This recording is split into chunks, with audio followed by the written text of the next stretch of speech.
Las estadísticas, cifras al fin, indican con frialdad lo que ocurre en América Latina. Según la CEPAL, a principios de 1980, el 63.7% de la población salvadoreña vivía en estado de pobreza. Pero cuando estos indicadores toman cuerpo, adquieren nombres y apellidos, entonces la realidad se convierte en carne y hueso. Esta es la colonia Escalón, uno de los barrios más exclusivos de San Salvador. En él viven las 14 familias que, al decir popular, poseen la mayor parte de la riqueza. Pero este también es San Salvador. Es el otro rostro, la otra faz que alguna vez causa desesperanza y a veces indignación. ¿De qué es lo que usted desea en cuanto a qué esperanza es lo que usted cree que usted tiene? No sé cómo decirle, pues sí, solo lo que le puedo decir pues que vamos viviendo conforme lo vamos llevando, ¿verdad?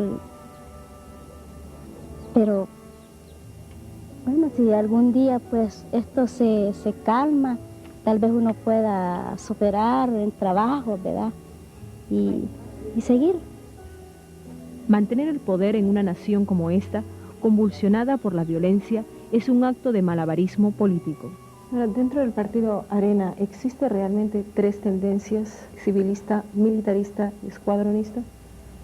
No, inclusive yo diría, le respondería con la última que se pretende, que inclusive el padre Yacuría, en una de sus últimas entrevistas que tuvo con la prensa, él muy claramente hablaba de que en Arena no había ninguna línea escuadronista.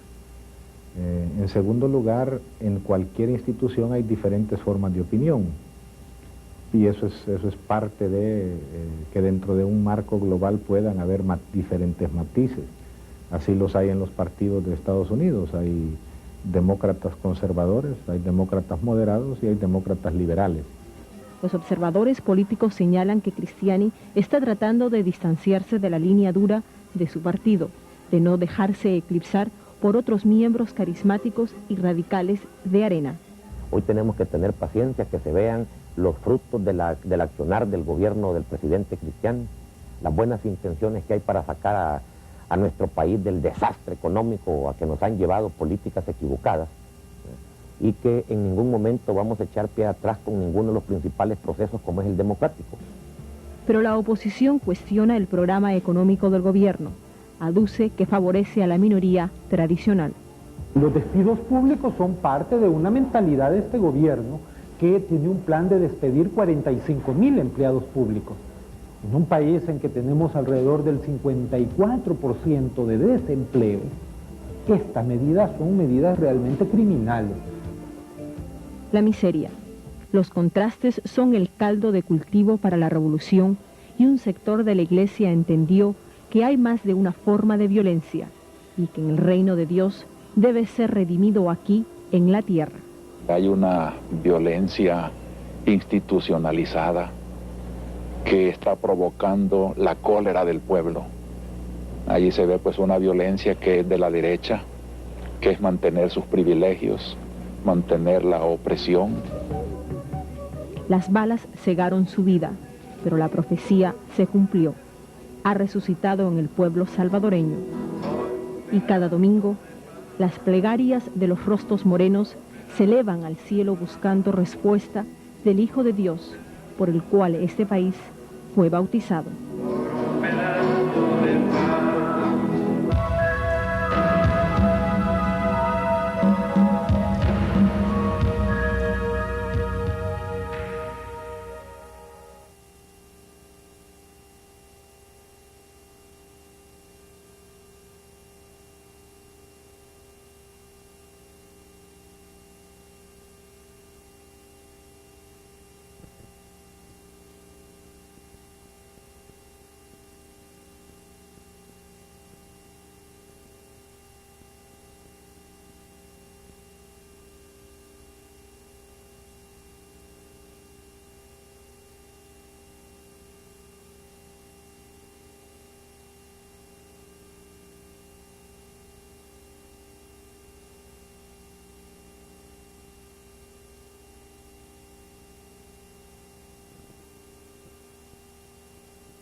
Esta es la ecuación de la muerte. En el país más pequeño de América Central, casi 80.000 personas han perdido la vida durante la guerra. En proporción fatídica, esto equivaldría a casi 3.800.000 habitantes de los Estados Unidos. La guerra es tan antigua como el hombre sobre la tierra, y no importan los nombres. Vietnam, Líbano o El Salvador. Siempre ofrece un espectáculo macabro, absurdo. Los soldados libran una batalla no convencional. Se agotan resguardando barrios capitalinos, esperando el momento fatídico, la emboscada, el balazo francotirador. La unidad del Bracamonte entró a esta zona de operaciones. Hemos tenido controlada ahorita la zona. Y también colaboramos con la gente, también a veces sospechoso algo lo agarramos y ahí lo interrogamos. La guerrilla no da cuartel, tiene que afectar los cimientos de la economía, aprende estrategias sobre el terreno y a veces el rigor de su vida es espartano. La guerra es la extensión de un conflicto político por la vía armada, pero este es un concepto muy difícil, peregrino para los extranjeros que transcurren los días en su propio país. Nosotros ya estamos acostumbrándolos a la, ¿verdad? A la guerra, pues que está bien dura, ¿verdad? Sentimos miedo, pues, ¿verdad? Porque tenemos el ejemplo, pues, ¿verdad?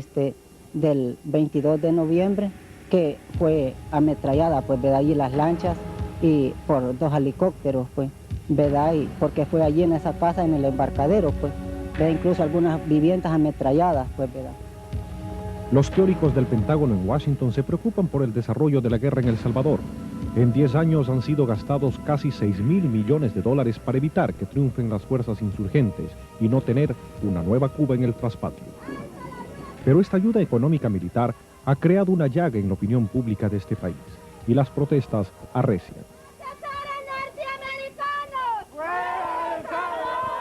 Nosotros lo que queremos como comunidad es pedir a esta administración Bush que corte la ayuda económica militar que envía al gobierno fascista de Arena, porque lo único que hace es perpetuar la muerte y el dolor de nuestro pueblo.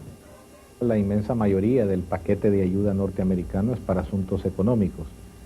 Mucho es para apoyo de balanza de pagos, es decir, por la carencia de divisas del país, y lo que eso se traduce en moneda nacional se utiliza mayormente para programas sociales. La introducción de infraestructura en las zonas rurales es uno de los programas más fuertes que vienen de la ayuda. Hay programas de salud, hay programas de educación y principalmente pues el área social es donde se traduce mayormente el apoyo económico que hay. Estados Unidos soñó con poder convertir a El Salvador en la nueva Seúl o Taiwán. Después de una década, el sueño se ha hecho añicos.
La ayuda estadounidense a El Salvador ha sido tema de polémica y la concesión de estos subsidios cada vez enfrenta mayores obstáculos. ¿Por qué la polémica, la controversia y estos obstáculos? Por primera vez desde el inicio de la Guerra Civil, en noviembre de 1989, la guerrilla atacó a los grupos de poder en sus propias salas. Los residentes de la colonia Escalón estaban paralizados por la audacia de los comandos urbanos. Y venimos ahora solo a traer unas cosas aquí, siempre mal, pues.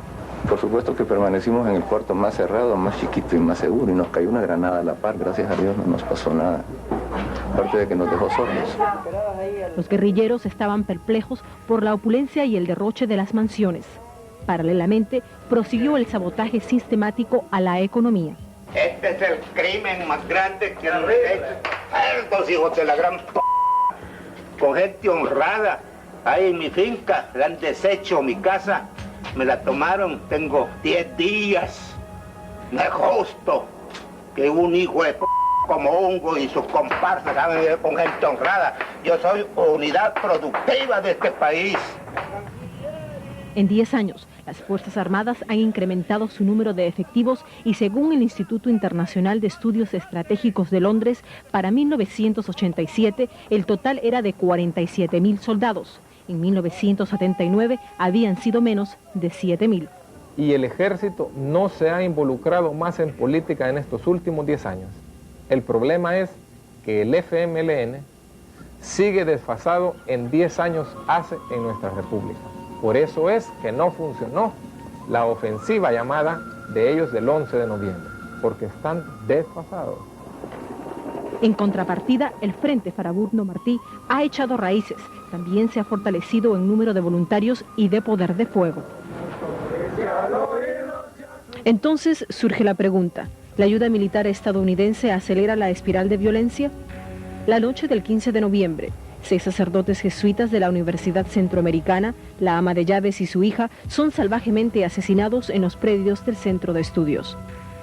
Tratando de desembarazarse de un bochorno y consciente que está en juego la ayuda económica y militar estadounidense, el presidente Cristiani ordena una investigación. Según las investigaciones que se han realizado hasta este momento y las indicaciones que hay, creemos que los involucrados están ya a la orden del tribunal. Yo creo que hay que reconocerle a este presidente lo que yo suelo llamar un talante ético, un modo de ser de que las cosas se hagan correctamente, un modo de ser que este tipo de asesinatos le repele instintivamente. Yo creo que hay que reconocerle y también reconocerle el riesgo personal que implica acusar públicamente por primera vez en la historia del país a elementos del ejército.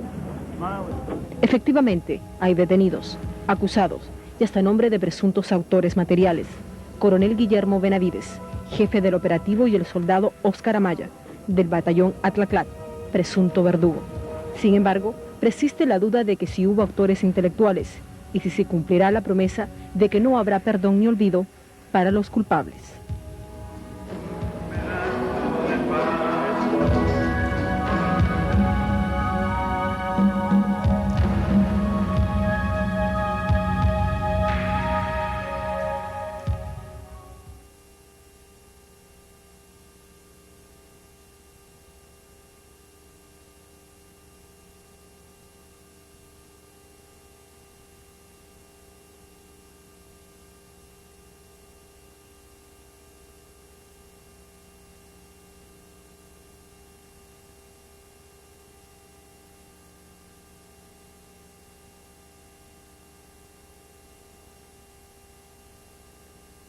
El Salvador puede ser descrito como una de las venas abiertas de América Latina.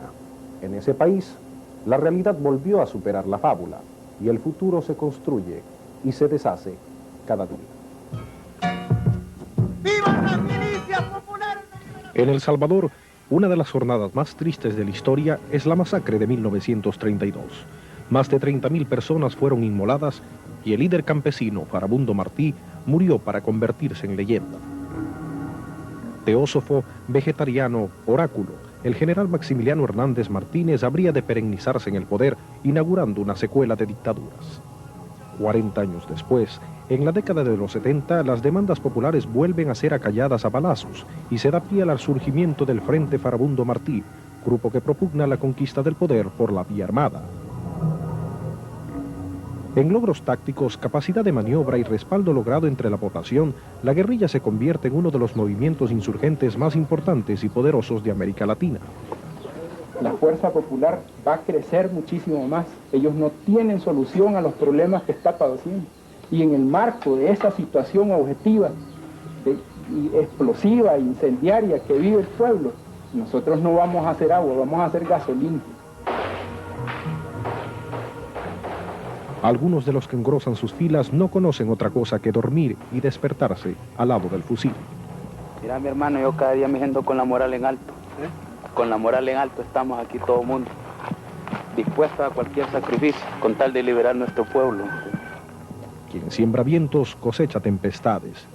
La paz ha sido esquiva y el derrotero tortuoso. Y ahora el pueblo que se alza en la lucha, con voz de gigante, gritando adelante. El pueblo unido jamás será vencido. El pueblo unido. Al expresidente José Napoleón Duarte habrá de otorgarle la historia el crédito por haber propiciado el diálogo. Y a las puertas de la muerte, el mandatario habría también de reconocer que su más grande frustración había sido el no haber podido conseguir la paz. El entendimiento, la reconciliación, es un clamor en las calles y en los campos. El gran problema de la guerra en El Salvador es que está involucrando a muchas víctimas civiles.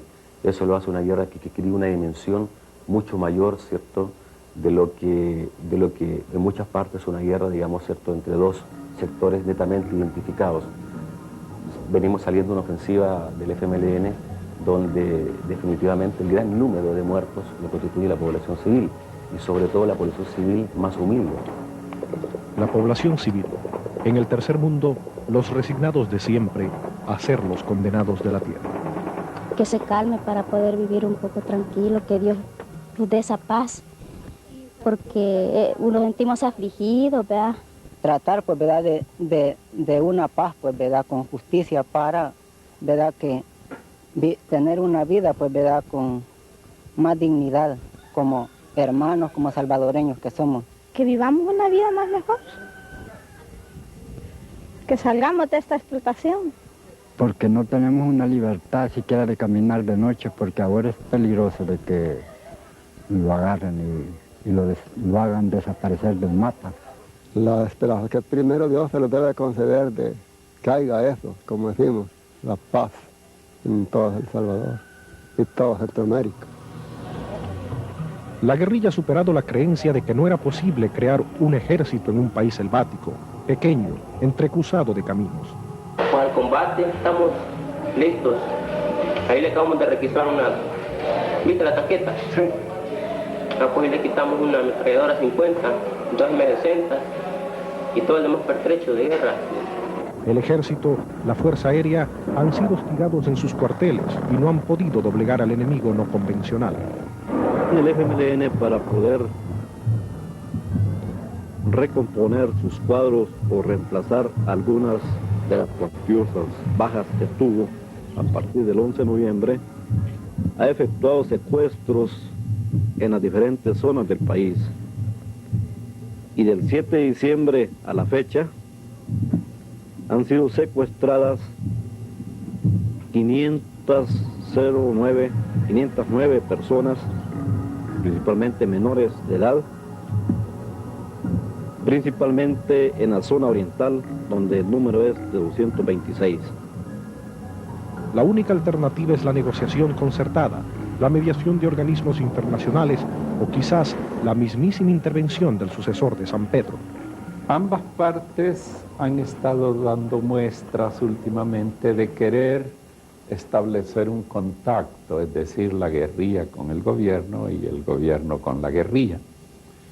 Eso indica que los aires internacionales, el deseo interno de la población, obliga a ambas partes a buscar un modo racional de terminar esta guerra. Nosotros desde el 1 de junio hemos estado tratando de detener este derramamiento de sangre al haber ofrecido una salida política al conflicto, generar un proceso de diálogo. Ciertamente mucho de lo que sufra la población civil depende de la voluntad del FMLN. Ellos son los que están generando la violencia y son los principales causantes de la destrucción y muerte en el país. Yo creo que al final, a pesar de todas las subjetividades encontradas, la realidad, lo objetivo se impone y la negociación se va a imponer en El Salvador. Pero no hay plazos. No creo que ahorita podamos hablar de plazos. Con la mediación de Naciones Unidas, nosotros estábamos calculando que a fin de enero teníamos ya al mediador trabajando y elaborándose una propuesta concreta. Hoy ya no, puesto que el gobierno retrocedió. Hasta ahora ha prevalecido el camino de la guerra. Ambos quizás estaban persuadidos de que podían vencer. Ojalá se persuadan ya de que ninguno esté incapaz de vencer al otro. Nosotros creemos de que si se llega por el camino de la guerra tendría que ser a un gran costo humano y después de un plazo no corto también. Solamente entonces volverán a fulgurar las luces de la vida bohemia hasta la madrugada. Solamente entonces se abrirán las grandes avenidas para que las generaciones del futuro empiecen a deambular por la senda que ellas mismas construyen.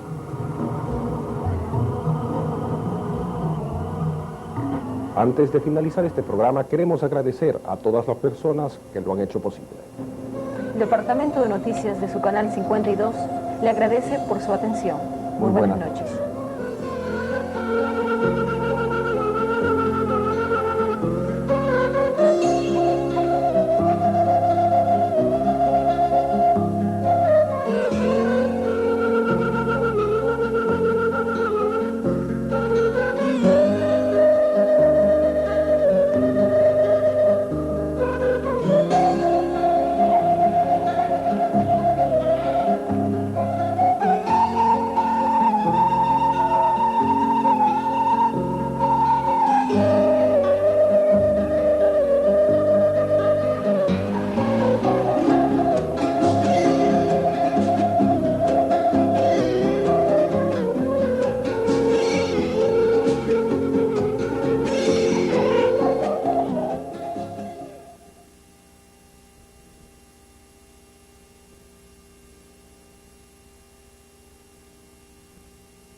Cuando los rayos del sol comienzan a salir, la poca gente de la tierra de los pipiles ha logrado evadir la sensación de muerte.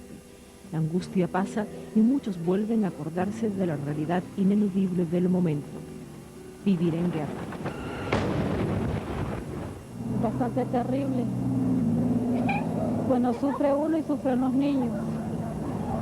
Sufre toda la gente, más que todo. La ciudad en el día sigue su curso normal. Los autobuses se copan de gente que llevan rostros que denotan la satisfacción de hallarse con vida. Desde hace 10 años la muerte es cosa de cada día en El Salvador. En cualquier momento, por política, algún ciudadano puede resultar con el cerebro perforado de un balazo o con el cuerpo carbonizado. ¿Por qué razón es que no puede terminarse la guerra? Sabiendo que nosotros los salvadoreños sufrimos demasiado. Las paredes de San Salvador son testigos que hablan de la lucha política que vive el país. Esto está tremendo y esto está malo ahora, ya no, se ve del tiempo, está bien malo, ¿verdad? Al recorrer algunas de las 100 colonias y barriadas que integran a San Salvador, se puede apreciar una tajante diferencia entre los pobres y los ricos. En presencia del majestuoso volcán de San Salvador, los adinerados se agrupan en uno de los distritos más opulentos, la colonia Escalón. Sin embargo, cerca de estas mansiones que parecen fuertes amurallados, se puede palpar una miseria paupérrima que salta a la vista. En esta pequeña construcción rústica de lata viven 15 personas, que se sostienen con un ingreso de 20 colones al día, menos de $4. Bueno, usted sabe que como uno es pobre, ¿va? No alcanza uno a darle lo que uno necesita, ¿va? Pero bien, aunque como le vuelvo a decir, vamos pasando así, como podemos, compramos su leche, alimentos, ¿ya? Pero Dios nos ayuda un poquito. La guerra no ha parado en estos últimos años, pero la vida continúa en esta pequeña nación centroamericana. En San Salvador, El Salvador, Pilar Gariboto, Noticiero 52.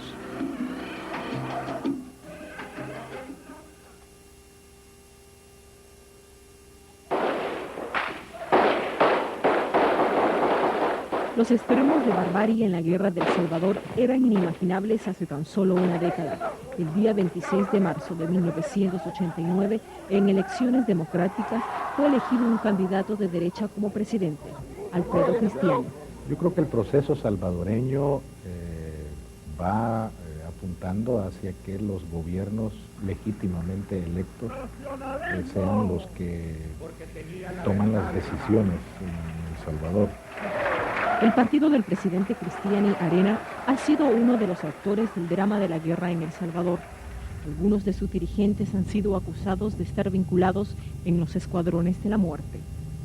No, al revés, tan tranquila mi conciencia por lo que he logrado hacer y por lo que estoy siguiendo haciendo aquí en El Salvador. Hay bastante que hacer aquí por nuestra gente. Los otros actores del drama entraron en acción luego de la victoria arenista. El sábado 11 de noviembre de 1989, el Frente Farabundo Martí lanzó su más furiosa ofensiva en una década de guerra, poniendo en jaque al gobierno, pero sin consolidar una victoria militar. No somos como las películas. Nosotros tenemos muertos, hemos perdido gente, claro, eso es obvio. Pero lo cierto es que estábamos abonando, o sea, hemos perdido gente en el esfuerzo por la reconstrucción y la construcción de un nuevo ejército. La iglesia protagonista también ha sido una de las víctimas más sufridas del drama salvadoreño. Hay una violencia institucionalizada que está provocando la cólera del pueblo. En marzo de 1980, Monseñor Romero caía asesinado y su muerte convulsionó al mundo entero. Él trataba de decir con esto que se necesitaba una aplicación más a fondo de la doctrina social de la Iglesia, que desde luego quiere justicia. Hace 10 años este lugar fue escenario de una matanza cuando el pueblo salvadoreño lloraba la muerte de su pastor, Monseñor Oscar Romero. Y aquí continúa latiendo la historia y los salvadoreños anhelan algún día poder celebrar la concordia en esta plaza. Desde la Plaza Cívica en San Salvador, Pilar Gariboto, Noticiero 52.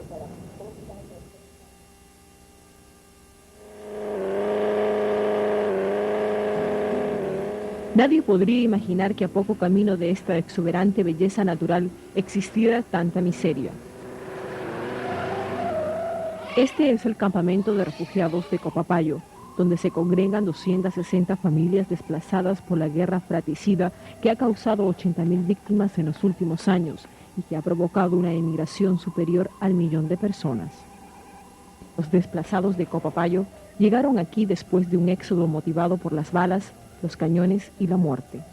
Vino un helicóptero, pues vea, como a las 6:30 de la mañana y roqueteó a los trabajadores y los ametralló. Llegaron aquí de Mesa Grande, Honduras, para enfrentar lo que siempre han conocido, la miseria. ¿Ha pasado algún día sin probar un bocado más?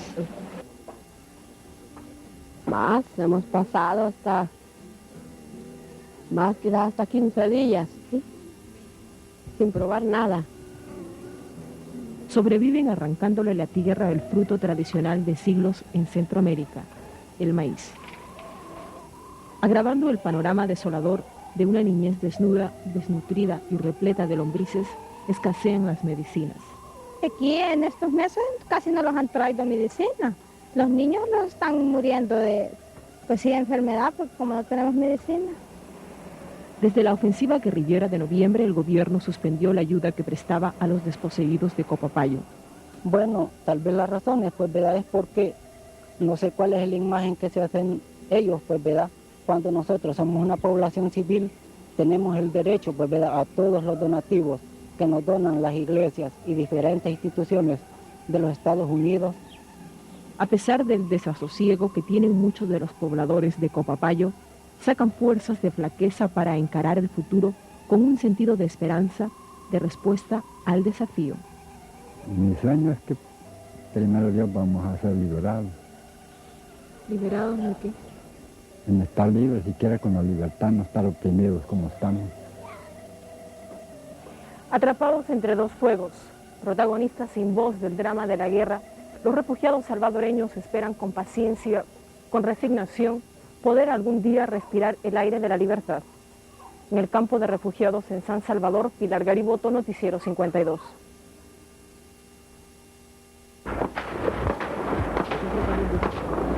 De la guerra civil que vive El Salvador, se podría responsabilizar a sus protagonistas.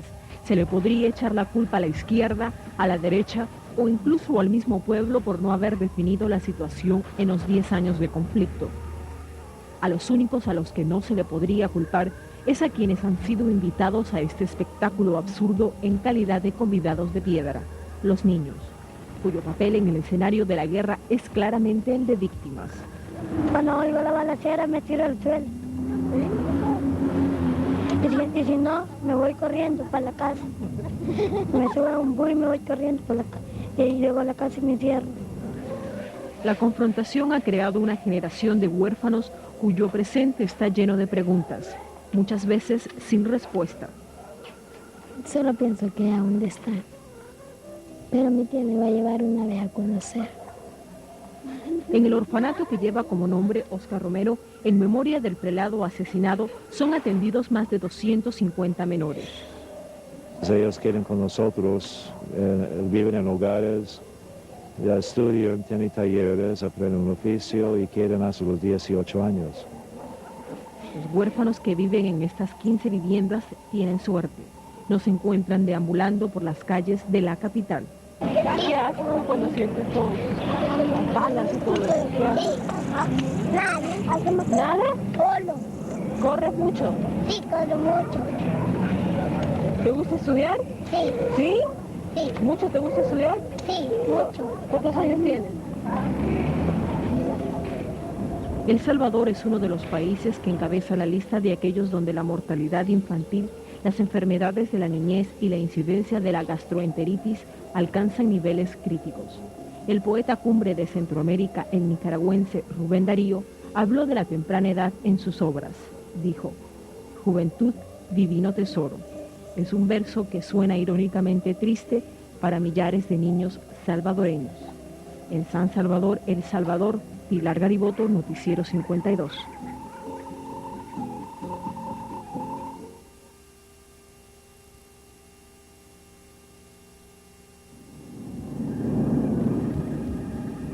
El inicio de esta década ve también el advenimiento de la sofisticación y la llegada de la tecnología de la muerte para el ejército y la guerrilla salvadoreña. Ambas partes, según análisis de estrategas, no pueden neutralizar militarmente a la otra. El árbitro del futuro es el pueblo salvadoreño y la negociación concertada. Yo creo que este mal de la violencia tiene que terminar tarde o temprano, y creo que es más temprano que tarde. Y yo veo que una vez pudiésemos tener un pequeño momento de tranquilidad en el país, que el pueblo salvadoreño va nuevamente a ser ejemplo de ser el pueblo trabajador por excelencia en nuestra región, y que el país va a salir adelante. Yo soy muy optimista por eso. La demanda por el diálogo y la paz es clamorosa. Que vivamos una vida más mejor. Que salgamos de esta explotación. La esperanza que primero Dios se lo debe conceder de que haya eso, como decimos, la paz en todo El Salvador y toda Centroamérica. La sociedad salvadoreña, con sus contrastes y la presión de la guerra, se ha politizado y tomado posiciones. El papel nuestro es estar insistiendo y presionando para que se abra la negociación. No hay salida en el país a no ser por la vía negociada. La Iglesia sigue siendo el interlocutor válido y no es original la propuesta de la intervención papal en el conflicto. Después de todo, el desangre salvadoreño ha superado el concepto de conflicto de baja intensidad. Hasta ahora ha prevalecido el camino de la guerra. Ambos quizás estaban persuadidos de que podían vencer. Ojalá se persuadan ya de que ninguno está incapaz de vencer al otro. Mientras tanto, el pueblo salvadoreño espera, atento a terminar con esta pesadilla. Han pasado 10 años de guerra civil y todavía queda una década más para que finalice este siglo. En el siglo XXI vivirá El Salvador la paz. Desde la Casa Presidencial en San Salvador, Pilar Gariboto, Noticiero 52.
...52 semanas que conmovieron al mundo, que hicieron renacer el fantasma apocalíptico de Vietnam, que echaron por tierra el mito del paraíso socialista y que concedían el poder al pueblo. Semanas de violencia, angustia y muerte que hacían más esquiva la paz en Centroamérica, que vieron amaneceres fatídicos de tragedia y anhelos esperanzados de encontrar vida. 52 semanas de 1989. Con ustedes, Fernando Escandón y María Laria. Hoy les invitamos a que nos acompañen en un viaje retrospectivo al pasado inmediato. El programa que vamos a presentar a continuación es una somera recapitulación de los hechos más importantes que ocuparon los titulares durante este año. Noticias que afectaron nuestra vida, la sociedad y también la historia. Fenómenos, incidentes y sucesos que ratifican lo cambiante del mundo contemporáneo y lo fascinante que resulta vivir en este siglo XX. 1989 es el año que marca el final de una década y enero fue el mes que señaló el principio de la culminación de este ciclo. El año empezó con auspicios sombríos.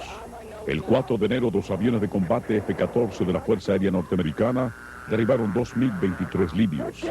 El incidente aumentó la tensión entre Estados Unidos y Libia y fue el cuarto que involucraba a las dos naciones desde que Ronald Reagan asumió la presidencia. Pero en enero 20 la nación cambiaba de jefe de Estado. George Herbert Walker Bush se convertía en el 41º presidente de los Estados Unidos. En el discurso inaugural de su administración declaraba con cierta clarividencia: vientos de libertad soplan en el mundo. Bush proclamaba el advenimiento de una nación más gentil, apoyada de la confianza, colaboración y buena fe del pueblo.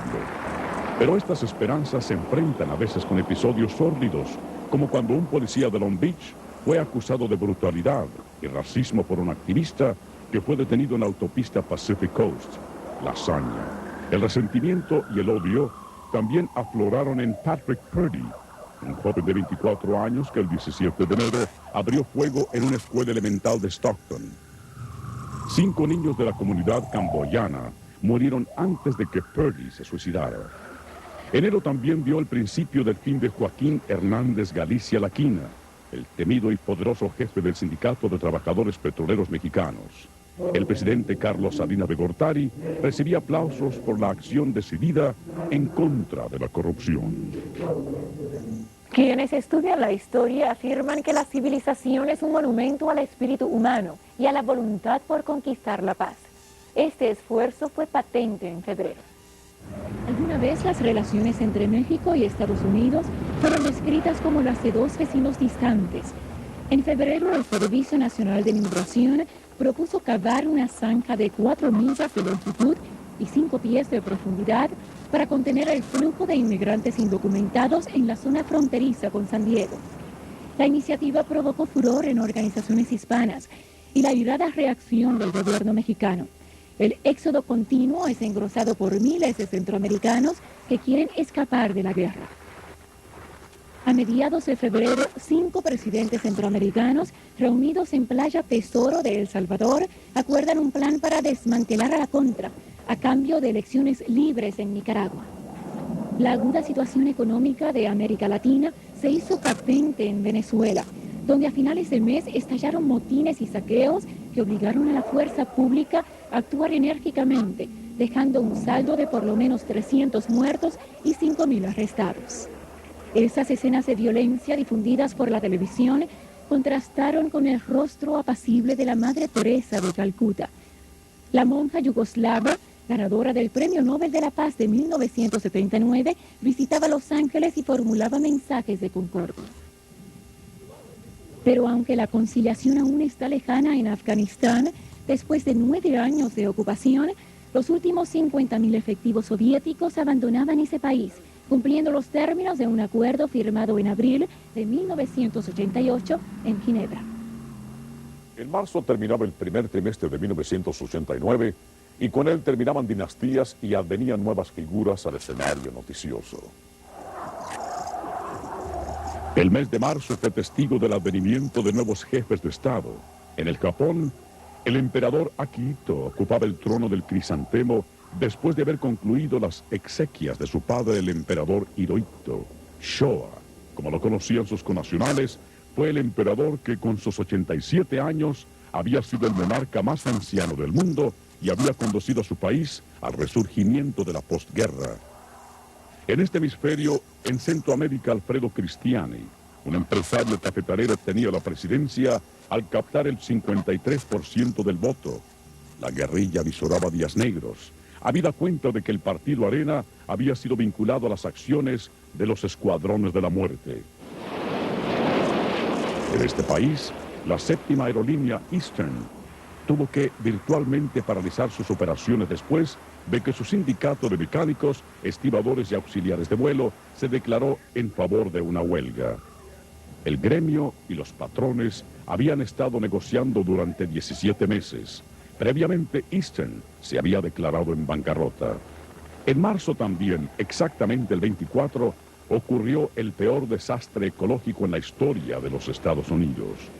Un buque tanquero de la Exxon se encalló en unos arrecifes del estrecho Prince William de Alaska y derramó más de 1.200.000 barriles de petróleo crudo, contaminando el litoral y la fauna de aquel estado. 52 semanas continúa después de esta pausa. Quédese con nosotros.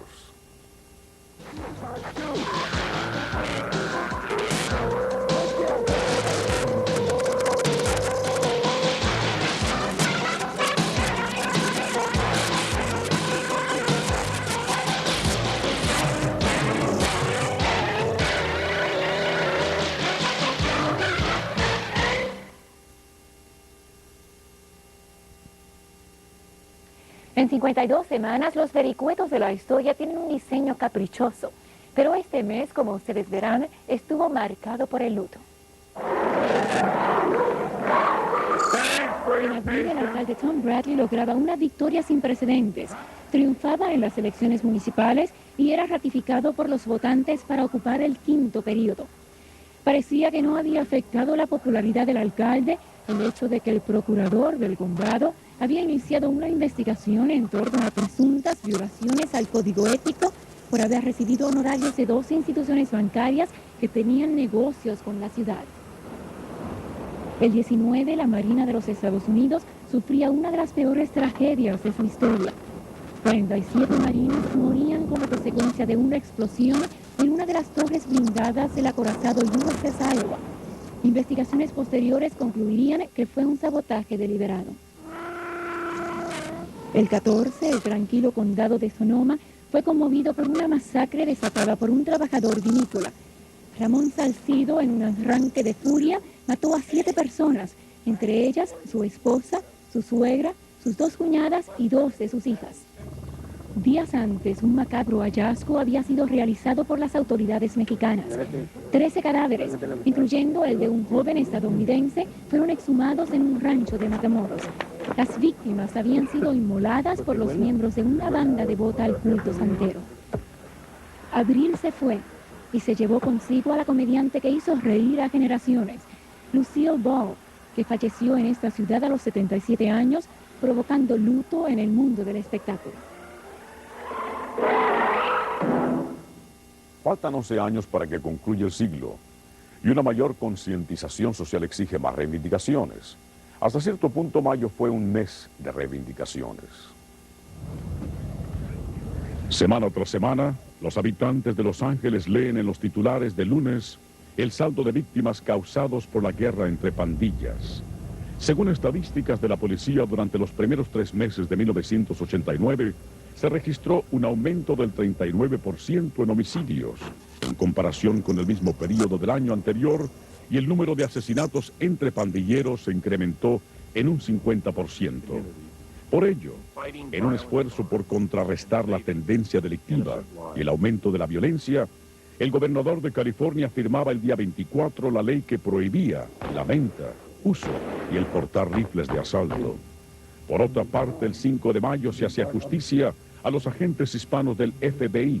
Un juez federal del Paso culpó al buró de discriminar contra los latinos y ordenó cambiar la política de promociones del personal. La lucha por las reivindicaciones también había afectado al segundo distrito escolar de la nación. Después de 10 días de huelga, el 25 de mayo los maestros de Los Ángeles ratificaban un acuerdo celebrado con las autoridades del ramo. A la postre, también serían pagadas indemnizaciones a los familiares de las víctimas del accidente ferroviario ocurrido el 12 de este mes en San Bernardino. El descarrilamiento de un tren había causado la muerte de 4 personas y destruido varias viviendas. 13 días después, una tubería de gas afectada por el accidente explotaría matando a otras 2 personas e incendiado 10 residencias. En California, de clima permanentemente benigno, a veces se olvidan las marcadas diferencias entre estaciones, pero junio vio una primavera caliente. En junio sucedió lo increíble. En la madrugada del 4, tanques del Ejército Popular Chino aplastaban a sangre y fuego el levantamiento estudiantil que había empezado a mediados de abril. Los jóvenes habían pedido mayor apertura, real democracia y una sociedad mejor. Según fuentes occidentales, más de 5.000 estudiantes murieron y 10.000 resultaron heridos en una de las peores masacres de la historia moderna. La línea dura se había afianzado en el gobierno chino. La dureza del régimen castrista también se haría patente el 14 de junio, cuando fueron formulados cargos en contra del general Arnaldo Ochoa y de otros 6 oficiales de alto rango. Acusados de contrabando y narcotráfico, serían ejecutados ante el paredón para pagar por su supuesta traición. Y como una ofensa equiparable a la que cometen los traidores, es considerada por muchos la quema de la bandera.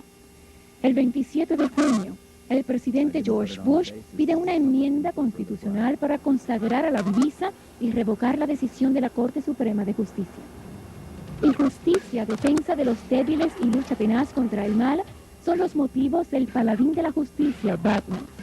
La nueva versión de la película batió todos los récords de la industria cinematográfica y originó una fiebre de batimanía en todo el país.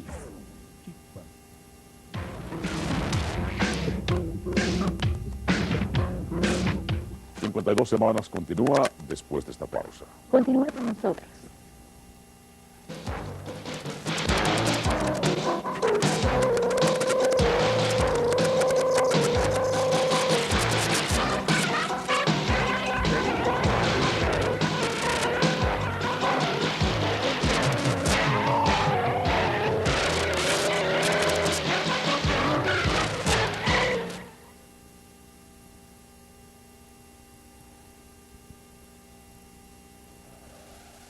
El ángulo espectacular, el costado inédito, el impacto y el servicio a la audiencia son motivaciones del hecho informativo.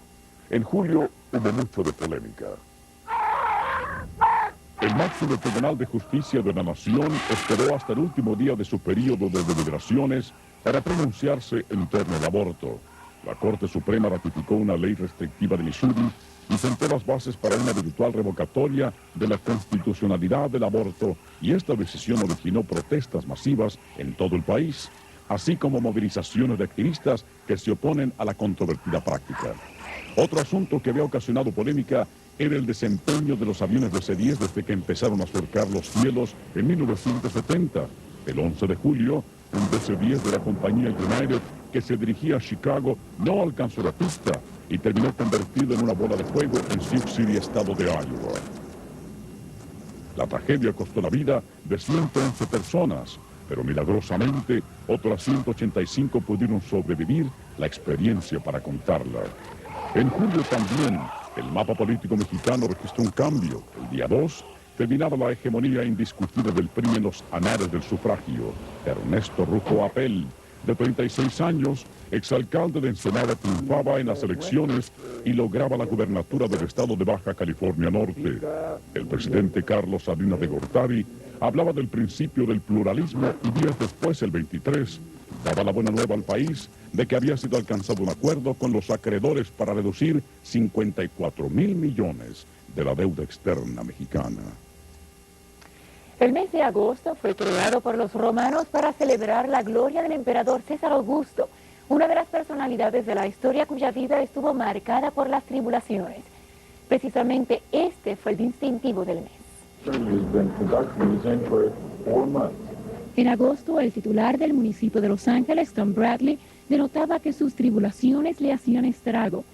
En breves declaraciones formuladas el día 11, el alcalde Bradley admitía estar ansioso por la culminación de la investigación del procurador en torno a presuntos conflictos de interés y violaciones al código ético.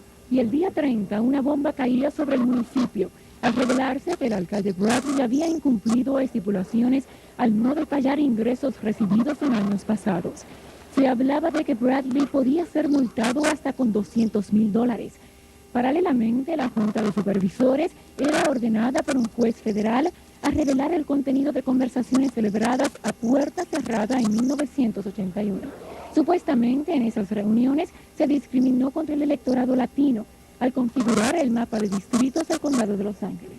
Las tribulaciones también se agudizaban para los contras antisandinistas, después de que los 5 presidentes centroamericanos, reunidos en el balneario hondureño de Tela, acordaran un calendario para el desmantelamiento de las fuerzas insurgentes. Y en una rebeldía colocada más allá del bien y del mal, los narcotraficantes colombianos asesinaban al candidato presidencial Luis Carlos Galán. El crimen conmovió a la conciencia latinoamericana y motivó al presidente Virgilio Barco a restablecer el tratado de extradición de delincuentes hacia los Estados Unidos. El noveno mes de 1989 vio el auge de la violencia auspiciada por la primera transnacional del tercer mundo, el narcotráfico. En septiembre la violencia se recrudeció en Colombia. Los jefes de las bandas de narcotraficantes habían declarado guerra total contra el gobierno. El presidente Barco impuso el toque de queda en 10 ciudades después de una serie de atentados dinamiteros que cegaron la vida de inocentes. En este país, el presidente Bush alentaba a su colega colombiano, enviaba $65 millones de ayuda de emergencia y promovía su propio Plan Nacional Antidrogas, que contemplaba la realización de diversos programas que consumirían 7.900 millones del presupuesto federal. Y confirmando un secreto a voces, Los Ángeles se convertía en la capital nacional del narcotráfico. Agentes federales y locales decomisaron el día 29 más de 20 toneladas métricas de la droga en un depósito de Silmar. 4 mexicanos fueron arrestados y se intensificó la investigación buscando vínculos con los carteles de Cali y Medellín. A mediados del mes, la furia de la naturaleza se dejó sentir en las Islas Guadalupe, Montserrat, las Islas Vírgenes y Puerto Rico. El huracán Hugo, con vientos de hasta 155 millas por hora, sembraba muerte y destrucción a su paso. El huracán tocaría el continente el día 21, causando 28 muertes en Carolina del Sur, dejando 500,000 de personas sin hogar e inundando comunidades enteras por días. Washington autorizó el uso de 1.100 millones de dólares en ayuda de socorro. 52 semanas regresa en un momento. Acompáñenos.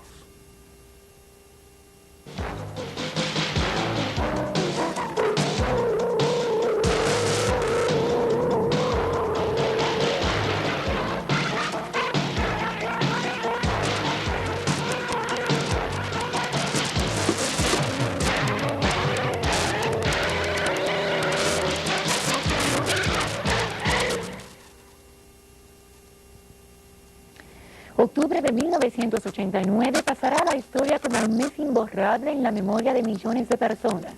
No es difícil saber por qué.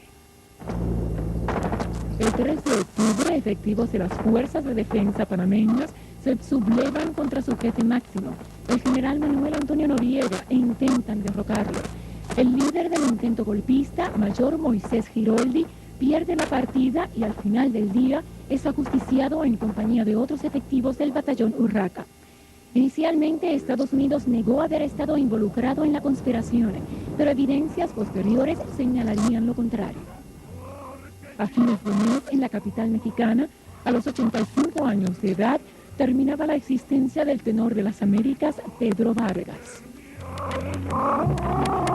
El samurái de la canción era venerado por toda América por haber ofrecido su voz a generaciones de románticos. Octubre pasará a la historia como el mes cuando la tierra tembló en el norte de California, cambiando la vida de muchos para siempre. Un terremoto que alcanzó una magnitud de 7.1 grados en la escala de Richter causó masivos daños en San Francisco, San José, Santa Cruz y Los Gatos. Decenas de edificios se derrumbaron, puentes se fracturaron atrapando vehículos y ocasionando la muerte. 63 personas perecieron, 3.000 quedaron heridas y decenas de familias tuvieron que soportar la intemperie. El terremoto del 17 de octubre fue uno de los peores de la historia de este país y dejó una huella imborrable en millones de personas que siguieron la tragedia a través de los noticieros de televisión en todo el país. Y la marcha hacia la democracia, ese fue fundamentalmente el principal motivo de noviembre. Cambios inauditos tenían lugar en el planeta. El 2 de noviembre, el diario Los Angeles Herald Examiner salió por última vez a las calles. Había sido fundado en 1903 por el legendario magnate periodístico William Randolph Hearst. Durante su última etapa, perdía $2 millones mensuales y la cadena Hearst decidió cerrar el periódico. A los pocos días, precisamente el 7, Richard Ramírez era sentenciado a muerte por la Corte Superior de Los Ángeles. El merodeador nocturno había sido declarado convicto un mes antes de 13 asesinatos y una treintena de crímenes cometidos en 1985. Pero noviembre pasará a la historia como el mes donde el ignominioso muro de Berlín dejó de ser un recuerdo espectral y un símbolo del radicalismo comunista. Presionados por manifestaciones multitudinarias y éxodos masivos de germano-orientales, el régimen de ese país sufrió un colapso. La mitad de la jerarquía comunista renunció y los nuevos líderes resolvieron el 9 de noviembre abrir las fronteras y levantar las restricciones de migración. El bloque socialista era convulsionado por la ola liberal y cambios inauditos ocurrían en Checoslovaquia, la Unión Soviética, Polonia, Hungría y Bulgaria. Pero en este continente, en El Salvador, el Frente Farabundo Martí lanzaba su peor ofensiva en 8 años de guerra civil. Los comandos guerrilleros y las tropas gubernamentales lucharon por semanas, dejando un saldo de más de 2.000 muertos y ciudades afectadas por la violencia. Y llegamos a diciembre, el último mes del último año de la década de los 80. Esta es una breve recapitulación de lo que ocurrió. A mediados de diciembre, el gobierno colombiano se anotaba una importante victoria al lograr ubicar la guarida de Gonzalo Rodríguez Cacha. El narcotraficante asediado prefirió tragarse una granada antes de ser capturado vivo por los soldados. Paralelamente, en el último bastión estalinista en Rumania, Nicolae Ceausescu desafiaba la perestroika y consolidaba su poder. Aseguraba que los vientos de cambio no entrarían al país. Pero la marejada de la historia era demasiado fuerte. En una concentración efectuada el jueves 21 de diciembre, la multitud abucheó al jefe de Estado, que por 24 horas había conducido la nación con mano de hierro. El pueblo pedía justicia por las masacres registradas en la ciudad de Timisoara. Ceausescu envió los tanques, pero facciones del ejército se unieron al pueblo y derrocaron a Ceausescu. En Navidad, la televisión rumana y el gobierno provisional anunciaron que Ceausescu y su esposa Elena habían sido ejecutados por crímenes graves. Y el empeño estadounidense de que el general Manuel Antonio Noriega de Panamá pagara sus crímenes motivó a la invasión militar a ese país. 26.000 soldados acometieron contra los reductos de Noriega, obligando al jerarca militar a pedir, en última instancia, asilo político en la Nunciatura Apostólica del Vaticano en la capital panameña. Así pues, el destino del ex hombre fuerte de Panamá estaba en manos de la jerarquía de la Iglesia Católica. Washington presionaba y el Vaticano se resistía. 52 semanas vuelve en unos instantes. Ya regresamos.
Y 1989 fue un año fascinante en el mundo de los deportes.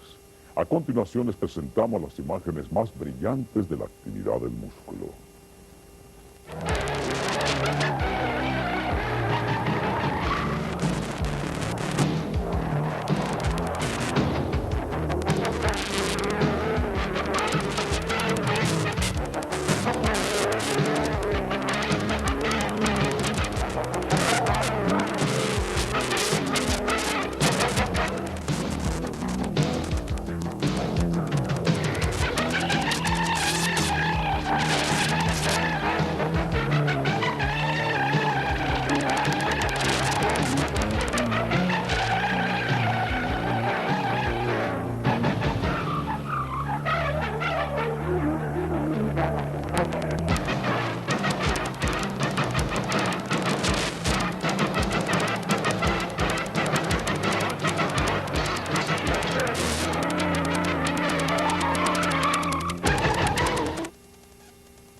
Un año más que se avecina y el comienzo de una década que desde ahora se pronostica como la década de los acontecimientos políticos y búsquedas de soluciones a conflictos que afectan la paz y el orden en varios países del hemisferio.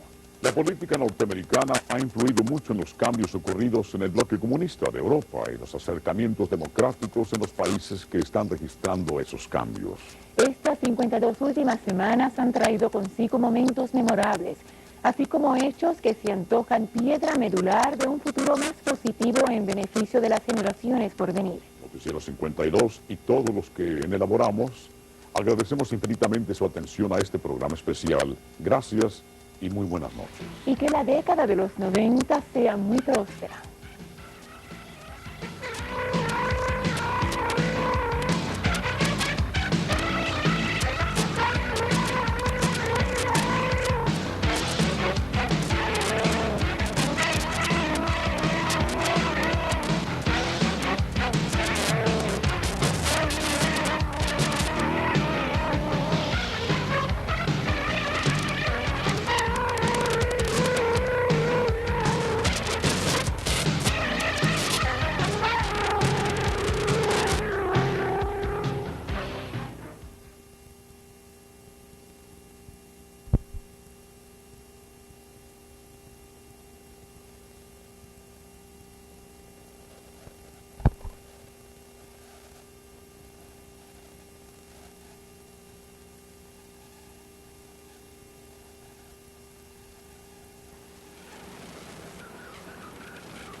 Bourbon, California is constantly changing, day by day, moment by moment. Local events touch our lives. Hispanics are finally shaping the future. To keep in touch and stay informed, millions of Hispanics depend on television news. They watch Noticiero 52 on Telemundo, America's Hispanic network. Este es Noticiero 52.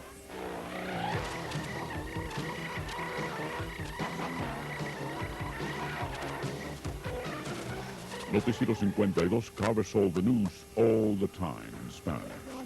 El sur de California sufrió hoy el peor temblor en más de 2 años. La potencia de luchar contra el crimen en los barrios es el temor a hablar, es el miedo a denunciar a los delincuentes. Noticiero 52 is regional, with 7 reporters covering our broadcast area. Noticiero 52 is there when news happens, with fast, accurate reporting. Crime and violence. Nombres de los 3 hombres muertos de 20, 25 y 23 años no fueron Natural disasters. La escuela está haciendo el boom boom así. ¿Dónde te escondiste? Yo me fui a mi casa. Y él se fue a su casa. Esta es la familia Chico, una familia de San Francisco. Significant accidents. Saldo de 3 muertos y 4 heridos. En el primer accidente, un vehículo impactó contra un auto. Money matters. Important legislative issues in politics.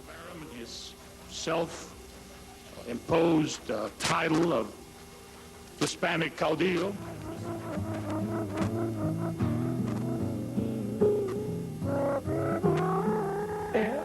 Murió en mis brazos. Y ese día lo tengo como si era ahora. Por eso yo me mortifico por mis otros niños. Emmy Award-winning investigative series that affect us all and open up a window to our world. Medical reports, legal and entertainment segments, Hispanic of the Week, covering our cities, our borders, our leaders, the big stories. Noticiero 52 is the broadcast of record for Los Angeles Hispanics, with all the news of interest to our community. Noticiero 52 is human interest, hard-hitting special series that go beyond the headlines. Examples: Fronteras de Sangre. Cuando Humberto Carrillo fue baleado por la espalda por un policía fronterizo. Paredes de Cartón. El vivir en Skid Row fue toda una experiencia. Lejos de lo que el común denominador se imagina, el costo básico de vida, al menos en lo que respecta el mantener una vivienda, es muy alto. Salvador Special. Que vive El Salvador, se podría responsabilizar a sus protagonistas, se le podría echar la culpa a la izquierda, a la derecha o incluso al mismo pueblo por no haber definido la situación en los 10 años de conflicto. A los únicos a los que no se le podría culpar es a quienes han sido invitados a este espectáculo absurdo en calidad de convidados de piedra, los niños.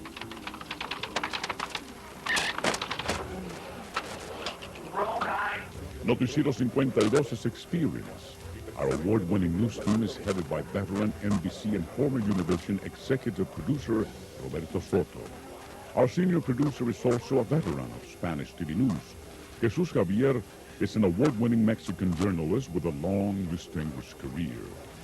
Together, they oversee 2 daily newscasts, presented with clarity and precision, making Noticiero 52 one of KVEA's most popular programs. Noticiero 52 broadcasts news, sports, and information twice a day, with the first and the last local Spanish TV newscast for Los Angeles' huge Hispanic audience. There's regularly scheduled updates throughout the day, and whenever news happens. Presidente George Bush agregando que suficientes pruebas. McDonald's y yo crecimos juntos. Todavía recuerdo el hamburger original. Noticiero 52 works for advertisers, offering a proven way to reach LA's rapidly growing Hispanic population. A large number of television advertisers use Spanish TV to deliver their message to brand loyal Hispanic users, helping the public, providing a quality environment for sales, and positive corporate recognition, fast, accurate and convenient. As current as the new day, helping Hispanics to keep up with the news. The big news in television news is Noticiero 52. Everything you need to know to keep informed in our community. Noticiero 52 is there for the story. Por su atención, muchas gracias. Esté con nosotros estamos con ustedes. Buenas tardes.